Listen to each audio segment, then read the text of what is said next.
Good morning, students. Let us start. Now I explain basic terms of accounting. The basic terms of accounting. First point is entity. First point is entity. Second point assets. Third point liabilities. Fourth point capital. Fifth point drawings. Sixth point debtors, creditors, solvent, then insolvent. The 8 points, the basic terms of accounting. First point is entity.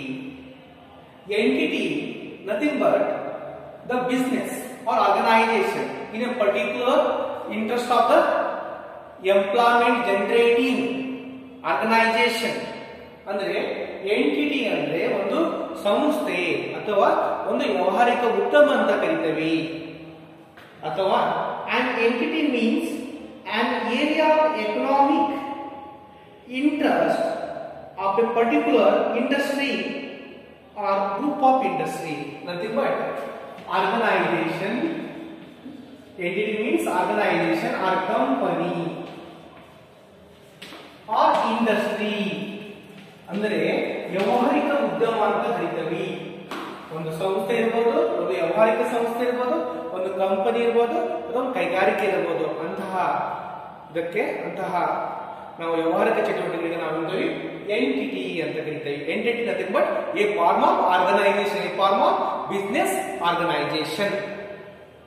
ಆ entity, ಆ business ಒಳಗೆ ಏನೋ ಇರ್ಬೇಕಂದ್ರೆ assets, ಆಸ್ತಿಗಳು ಇರಬೇಕು. ಆಸ್ತಿಗಳು for example buildings, furnitures. Already ನೀವು ಪಿಯುಷ್ ಕಲ್ತಿದ್ರಿ. ಅಸೆಟ್ಸ್ ಅಂದ್ರೆ ಏನು? Assets are the properties or resources which are owned by the business entity. ಅಂದ್ರೆ ಆಸ್ತಿ ಆ ವ್ಯವಹಾರಿಕ ಉದ್ಯಮ ಮಾಲೀಕಂದ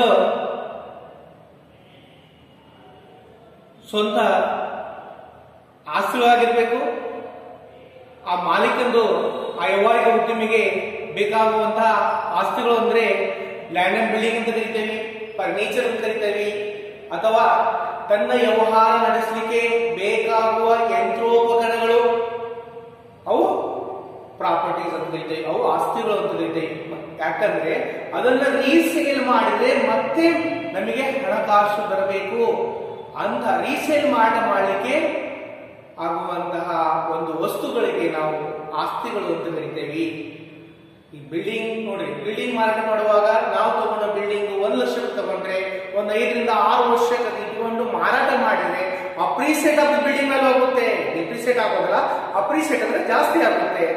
ಫರ್ನಿಚರ್ ಹಾಗೆ ಯಂತ್ರೋಪಕರಣ 1 ಲಕ್ಷ ತಗೊಂಡಿರ್ತೇವೆ, ಲಾಸ್ಟ್ ಮಾರಾಟ ಮಾಡುವಾಗ ಡೆಪ್ರಿಸಿಯೇಟೆಡ್ ಆಗುತ್ತೆ. ಯಾವಾಗ ಕೆಲವೊಂದು ವಸ್ತುಗಳು ಅಪ್ರಿಸಿಯೇಟ್ ಆಗ್ತವೆ, ಕೆಲವೊಂದು ವಸ್ತುಗಳು ಡಿಪ್ರಿಸಿಯೇಟೆಡ್ ಆಗ್ತವು.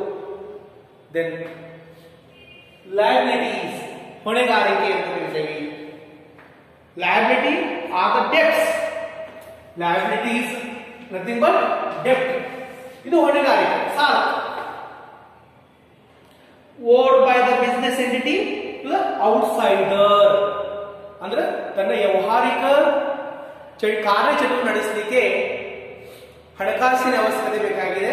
ಹಣಕಾಸಿನ ಅವಶ್ಯಕತೆ ಜೊತೆ ಇಲ್ಲಿ ಲಯಬಿಲಿಟಿ ಬಂದಾಗ ನಾವು ಏನಂತೇವೆ ಅಂದ್ರೆ ಔಟ್ಸೈಡರ್ ಅಂತ ಕರೀತೀವಿ. ಔಟ್ಸೈಡರ್ ಲಯಬಿಲಿಟಿ ಅಂದ್ರೆ ಫಾರ್ ಎಕ್ಸಾಂಪಲ್ ಇಲ್ಲಿ ಬಿಲ್ಸ್ ಪೇಬಲ್ ಅಂತ ಕರಿತೇವೆ.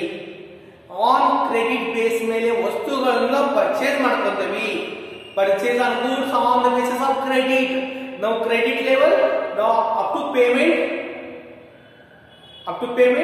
at the time of bills payable, now call is debt. Nothing but liabilities. ಅಂದ್ರೆ ನಾವು ಪೇ ಮಾಡುವ ತನಕನು ಅಪ್ ಟು ನಾವು ಬಿಲ್ಸ್ ಪೇಬಲ್ ಇಶ್ಯೂ ಮಾಡ್ಕೊಂಡಿರ್ತೀವಿ. ಆ ಬಿಲ್ಸ್ ಪೇಬಲ್ ನಾವು ಡೆಬ್ಟ್ ಅಥವಾ ಲಯಬಿಲಿಟೀಸ್ ಅಂತ ಕರಿತೀವಿ. ಇಲ್ಲಿ ಬಿಲ್ಸ್ ಪೇಬಲ್ ಬರುತ್ತೆ, ಲೋನ್ ಫ್ರಮ್ ಬ್ಯಾಂಕ್ ಬರುತ್ತೆ, ಅಮೌಂಟ್ ಟು ಸಪ್ಲೈಯರ್ಸ್ ಅಂದ್ರೆ ನಮಗೆ ರಾ ಮಟೀರಿಯಲ್ ಸಪ್ಲೈ ಮಾಡುವ ಹತ್ರ ನಾವು ಕ್ರೆಡಿಟ್ ಬೇಸ್ ಮೇಲೆ ರಾ ಮಟೀರಿಯಲ್ ತಗೊಂಡಿರ್ತೀವಿ. ರಾ ಮಟೀರಿಯಲ್ ಯಾಕೆ ತಗೊಂತ ಅಂದ್ರೆ raw material converted into finished product. Finish product ಮಾಡಲಿಕ್ಕೆ ನಮಗೆ ರಾ ಮಟೀರಿಯಲ್ ಸಪ್ಲೈಯರ್ ಅಂತ ತಗೋತೀವಿ. ಸಪ್ಲೈಯರ್ಸ್ ಗೆ ಪೇಮೆಂಟ್ ಫುಲ್ ಪೇ ಮಾಡಿದ್ರೆ ಅಲ್ಲೇ ಏನ್ ಬರ್ತದೆ, ಲಯಬಿಲಿಟಿ ಬರೋದಿಲ್ಲ, ಡೆಪ್ಟ್ ಬರೋದಿಲ್ಲ. ಸಪೋಸ್ ಹಾಫ್ ಅಮೌಂಟ್ ಪೇ ಮಾಡಿ ಇನ್ನು ಹಾಫ್ ಅಮೌಂಟ್ ಇತ್ತಂದ್ರೆ ನಾವು ಡೆಪ್ಟ್ ಅಥವಾ ಲಯಬಿಲಿಟೀಸ್ ಅಂತ ಕರಿತೀವಿ. ಎಕ್ಸಾಂಪಲ್ ಲಯಬಿಲಿಟಿ ವಿಷಯ ಕಲ್ತಿದ್ದೀರಿ. Creditors, bills payable, bank overdraft, dividends, unclaim dividends, ಕೆಲವೊಂದು ರಿಸರ್ವ್ಸ್ ಅವೆಲ್ಲ ಲಯಬಿಲಿಟಿ ಬರುತ್ತೆ. Then finds is capital, ಬಂಡವಾಳ. Capital represents the owner claim or share in the assets of the business. ಅಂದರೆ capital ಬಂಡವಾಳ ಅಂದ್ರೆ ಮಾಲೀಕನ ಮೊತ್ತ ಅಂತ ಇರುತ್ತೆ. It is owners funds. Capital represent that. Capital refers to capital nothing but it is an owner's funds. There are two funds of the capital. One own funds, another is borrowed funds.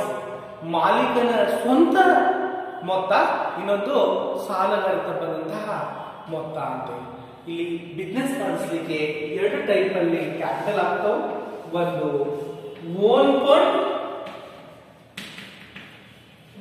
Then second is borrowed fund ಅಂತ ಬರುತ್ತೆ. Now classified of own fund, there are two types. Shares. Now classified of shares, two types. One equity shares, another is preference shares. This is own funds. ನೋಡಿ, own fund ಅಲ್ಲಿ ಬರುವಂತಹ ಕೆಲವೊಂದು ಪದ್ಧತಿಗಳು shares ಅಂತ ಬರುತ್ತೆ. Invest ಮಾಡ್ಕೋಬಹುದು. Shares equity shares, preference shares. ಇಲ್ಲಿ interest apply ಆಗಲ್ಲ, ಇಲ್ಲಿ ಡಿವಿಡೆಂಡ್ ಅಪ್ಲೈ ಆಗುತ್ತೆ. ಡಿವಿಡೆಂಡ್ ಅಂದ್ರೆ ಲಾಭಾಂಶ. ಅಂದ್ರೆ ಒಂದು ಸಂಸ್ಥೆಯು ಇನ್ವೆಸ್ಟರ್ ಷೇರುಗಳನ್ನು ಇನ್ವೆಸ್ಟ್ಮೆಂಟ್ ಮಾಡಿದರೆ ಒಂದು ವರ್ಷಕ್ಕೆ ಬಂದಂತಹ ಪ್ರತಿಫಲವನ್ನು ಅದಕ್ಕೆ ನಾವು ಡಿವಿಡೆಂಡ್ ಅಂತ ಕರಿತೀವಿ.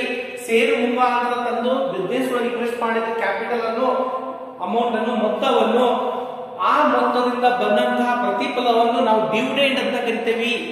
ಅದು ಯಾರು ಇನ್ವೆಸ್ಟ್ ಮಾಡಿದ್ರೆ ಅವರಿಗೆ ಷೇರುದಾರ ಅಂತ ಕರಿತೀವಿ. The share invest from the business, that is called share holder ಅಂತ ಕರಿತೀವಿ.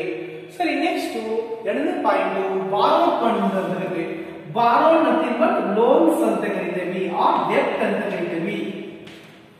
ಇಲ್ಲಿ loans, debentures, then bank loans, other financial institutions. ಸರಿ, ತಮ್ಮ ಬಿಸ್ನೆಸ್ಗೆ ಫಾರ್ ಎಕ್ಸಾಂಪಲ್ ಯಾವುದೇ ಬಿಸ್ನೆಸ್ ಮಾಡಬೇಕಂದ್ರೆ ಓನ್ ಫಂಡ್ 60%, ಬಾರೋಡ್ ಫಂಡ್ 40%. ಇದು ಒಂದು ಪಾಲಿಸಿ. ಅಥವಾ second policy, own fund is 40%, borrowed fund is 60%. ಈ ತರಹ ನಾವು ಪಾಲಿಸಿಯನ್ನು ಡಿಸಿಷನ್ ಮೇಕಿಂಗ್ ಮಾಡ್ತೇವೆ. ಇದು capital. For example capital equation ಇದೆ. Capital nothing but capital equals to assets minus liability. This is formula capital. Assets minus liability. For example, the company assets is 3 lakhs, the liability is 2 lakhs, the capital is 1 lakh. That is owner's funds. Okay. Then next point is drawings. Drawing means the amount of cash or any assets drawn by the owner of the business for the personal or domestic use.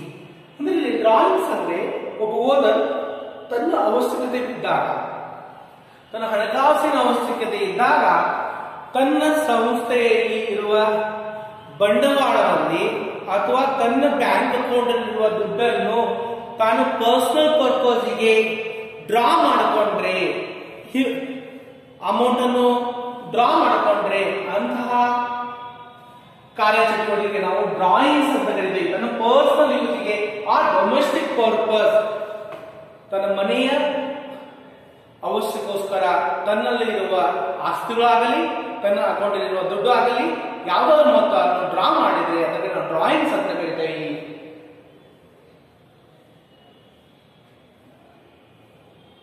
For example ಕೇಳಬಹುದು, ಯಾವ example drawings, ಸನ್ tuition fees ಅಂತ ಕರಿತೇವೆ, ಸನ್ college fees ಅಂತ ಕರಿತೇವೆ, ಅಥವಾ home appliances product ಅನ್ನು purchase ಮಾಡಲಿಕ್ಕೆ ಮನೆಗೆ ಬೇಕಾಗುವಂತ ಕೆಲವೊಂದು ಐಷಾರಾಮಿ ವಸ್ತುಗಳನ್ನು ತಗೊಳ್ಳಿಕ್ಕೆ ಪರ್ಚೇಸ್ ಮಾಡಲಿಕ್ಕೆ ತನ್ನ ಅಕೌಂಟ್ ದುಡ್ಡನ್ನು ಡ್ರಾ ಮಾಡಿಕೊಳ್ಳೋದು. ಅಂತಹ ಕಾರ್ಯಚಟುವಟಿಕೆ ಕಾರ್ಯವೈಖರಿಗೆ the function is called drawings. Next, debtors. Debtor is a person who owes any amount to another person. Debtor ಅಂದರೆ ನಮ್ಮ ಸಂಸ್ಥೆಗೆ ಬೇಕಾಗುವಂತಹ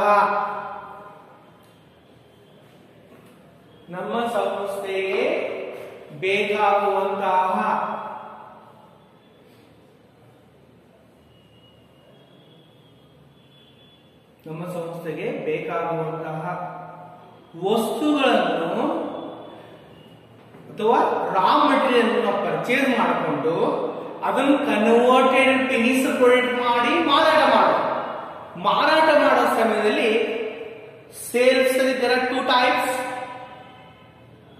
One cash sales, another is credit sales. Now cash sales, cash transaction, cash sales transaction after the sale of the goods at the time of payments, that is the cash transaction or cash sales. ಅಂದರೆ ನಾವು ಉತ್ಪಾದನೆ ಮಾಡಿದ ವಸ್ತುಗಳನ್ನು ಮಾರಾಟ ಮಾಡುವಾಗ ನಗದು ರೂಪದಲ್ಲಿ ಮಾರಾಟ ಮಾಡಿದರೆ ನಾವು ಕ್ಯಾಶ್ ಸೇಲ್ಸ್ ಅಂತ ಕರಿತೀವಿ. ಅದೇ ವಸ್ತುಗಳನ್ನು ನಾವು ಉದ್ರಿ ಮಾರಾಟ ಮಾಡಿದರೆ ಅದನ್ನು ಕ್ರೆಡಿಟ್ ಸೇಲ್ಸ್ ಅಂತ. The credit sales indicates that debtors. The credit sales indicates that debtors. Mister X ಅನ್ನು ವಸ್ತುಗಳನ್ನು 10,000 ವಸ್ತುಗಳನ್ನು ಮಾರಾಟ ಮಾಡಿದರೆ ಮಿಸ್ಟರ್ ವಾಯ್ಗೆ. ಆದರೆ ಮಿಸ್ಟರ್ ವಾಯು ಉದ್ರಿಯಿಂದ ವಸ್ತುಗಳನ್ನು ಪರ್ಚೇಸ್ ಮಾಡಿಕೊಂಡಿದ್ದಾನೆ. ಯಾರಿಂದ? ಎಕ್ಸ್ ಇಂದ. ಹಾಗಾದ್ರೆ ಎಕ್ಸ್ ಇಂದ ವಾಯ್ ಅನ್ನು 10,000 ವಸ್ತುಗಳನ್ನು ಪರ್ಚೇಸ್ ಮಾಡ್ಕೊಂಡಿದ್ದಾನೆ. ಹಾಗಾದ್ರೆ ಎಕ್ಸ್ ಈ ಸೆಲ್ಲರ್, ವಾಯ್ ಈಸ್ ಪರ್ಚೇಸರ್. ಹಾಗೆ ವಾಯ್ ಕೊಡೋ ತನಕ ಕಂಪನಿಗೆ ಡೆಟಾರ್ ಅಂದ್ರೆ ಕಂಪನಿಗೆ ಬರುವಂತಹ ಸಿಲ್ಕುಗಳು ಅಂತ ಕರಿತೀವಿ. ಅದಕ್ಕೆ ನಾವು ಅಸೆಟ್ಸ್ ಕರಿತೀವಿ. ಅಂದ್ರೆ ಅದ್ರ meaning debtor is a person who owes any amount to another person. ಬೇರೆ ಎಕ್ಸ್ ಪರ್ಸನ್ ವಾಯ್ ಪರ್ಸನ್ ಗೆ ದುಡ್ಡು ಕೊಟ್ಟಿರ್ತಾನೆ. ಫಾರ್ ಎಕ್ಸಾಂಪಲ್ 10,000 ರೂಪಾಯಿ ವಾಯ್ ಕೊಡೋ ತನಕ ಕಂಪನಿ ವಾಯ್ ಕೊಡೋ ತನಕ ಎಕ್ಸ್ ಅಕೌಂಟಿಗೆ ಅದು ಡೆಟಾರ್. ಯಾಕಂದ್ರೆ ಎಕ್ಸ್ ಅನ್ನು ವಾಯ್ಗೆ ದುಡ್ಡು ಕೊಟ್ಟಿದ್ದಾನೆ. ಬರೋ ತನಕ ನಾವು ಡೆಟಾರ್ಸ್ ಅಂತ ಕರಿತೀವಿ. ಬರಬೇಕಾಗಿದ್ದು ಕ್ರೆಡಿಟಾರ್ಸ್ ಅಂತ ನೆಕ್ಸ್ಟ್ ಬರೋಣ. Creditors. Creditor is a person to whom any sum of money is owed by another person. ಅಂದರೆ creditors which indicate that purchase of goods on credit basis. ಅಂದರೆ X person to purchase of goods from Y on credit basis. For example, raw materials. X ಗೆ finish product ಮಾಡಲಿಕ್ಕೆ raw material ಬೇಕು. Y ನಂತರ raw material ಇರುತ್ತೆ. ಆ raw material ಅನ್ನು purchase ಮಾಡಲಿಕ್ಕೆ X ಕಡೆ ದುಡ್ಡಿರೋದಿಲ್ಲ. ಹಾಗಾದ್ರೆ ಎಕ್ಸ್ ಅನ್ನು ವಾಯ್ ಹತ್ರ ಉದ್ರಿ ವಸ್ತುಗಳನ್ನು ಖರೀದಿ ಮಾಡ್ಕೊಂಡಿದ್ದಾನೆ. ಆ ಖರೀದಿ ಮಾಡಿಕೊಂಡಿದ್ದಕ್ಕೆ ನಾವು ಕ್ರೆಡಿಟಾರ್ಸ್ ಅಂತ ಕರಿತೀವಿ. ಎಕ್ಸ್ ಅನ್ನು ವಾಯ್ ಅನ್ನು ಕೊಡೋ ತನಕ ಆ ಮೊತ್ತವನ್ನು ನಾವು creditors are liability of debt ಅಂತ ಕರಿತೀವಿ. So next solvent. Solvent and insolvent ನಿಮ್ಮ ಮೇನ್ ಕಾನ್ಸೆಪ್ಟ್. ಯಾಕಂದ್ರೆ ನೀವು ಪಿಯುಸಿ ಒಳಗೆ ನೀವು ಅಡ್ಮಿಷನ್ ಪಾರ್ಟ್ನರ್ ಕಲ್ತಿದ್ದೀರಿ, retirement partner, death partner, dissolution of partners ಇಲ್ಲಿ ತನಕ ನೀವು ಕಲ್ತು ಬಂದಿದ್ದೀರಿ.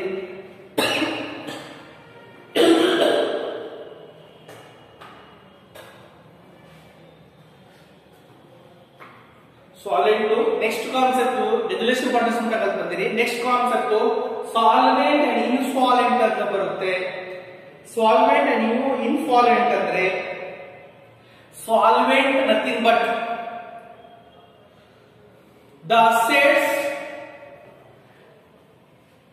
is more than liabilities. If the assets is more than liabilities in an organization is called solvent of the business. ಅಂದರೆ ಆಸ್ತಿ ಅಸೆಟ್ಸ್ 2 ಲಕ್ಷ ಇದೆ, ಲಯಬಿಲಿಟಿ 1 ಲಕ್ಷ ಇದೆ. ಡಿಫರೆನ್ಸ್ ಮಾಡಿದಾಗ 1 ಲಕ್ಷ ರೂಪಾಯಿ ಹೋಗುತ್ತೆ, ಅದು ಲಾಭದಾಯಕ ಅಥವಾ ಕ್ಯಾಪಿಟಲ್ ಅಂತ ಕರೀತೀವಿ.